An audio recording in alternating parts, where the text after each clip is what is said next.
एक लड़की अचानक से ठेल के सामने रुकी और कांच निकालकर अपनी गर्दन के पीछे कांच की चमक से कुछ दिखाने लगी। उसकी गर्दन पे लिखा हुआ था कि रात के 8 बजे का इंतजार करना। तो ये भैया बड़े चौंक गए कि भैया ऐसा मेरे संग हो क्या गया, और वो अचानक से ही गायब हो गई। इन्होंने उसका पीछा करने की कोशिश करी, लेकिन वो भीड़ में कहीं झिलमिल हो गई। फिर एक कचौड़ी बनाने में अपने मस्त हो गए और गोविंदा की पिक्चर देखते हुए पूरे दिन इन्होंने कचौड़ियाँ बनाई। फिर रात के 8 बजने का ये भी बहुत ज़्यादा इंतजार कर रहे थे, घड़ी की भी टिक टिक हो रही थी। फिर घड़ी की टिक टिक होते ही रात के 8 बज गए। तो रात के 8 बजे ही 4 बंदे जो पूरे के पूरे गंजे थे, उनके चेहरे पर भी एक भी दाढ़ी का एक भी बाल नहीं था, वो इनकी दुकान पर आया और एक सूटकेस लेकर आया। वो सूटकेस पूरा नोटों की गड्डियों से भरा हुआ था। वो सूटकेस जैसे ही इनके हाथ में रखा, इनके हाथ पूरे जमीन में घुस गए। उस सूटकेस के अंदर पूरा 25 किलो वजन था कागजों का। उसके अंदर नोट इतने सारे थे कि वो बहुत ज्यादा भारी हो चुका था। एक्चुअली में उन्होंने बताया कि ये मुकेश ने दिया। तो इनको ध्यान आया, आज से 10 साल पहले एक छोटा सा बच्चा इनकी दुकान पर कचौड़ी खाने आया था। उसका नाम मुकेश था और उसकी जेब में एक भी रुपया नहीं था।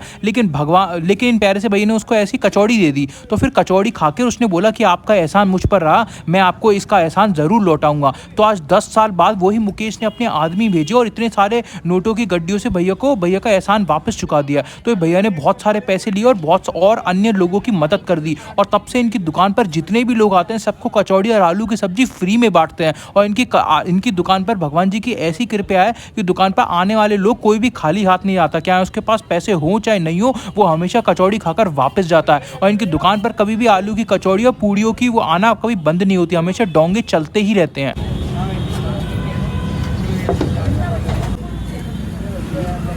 क्या कर रहा हूँ, पैसे डालो अपने, पैसे डालो भाई। बांधू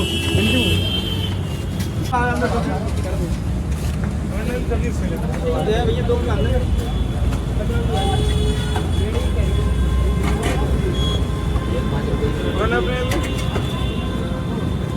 आलू कचौड़ी है 5 किलो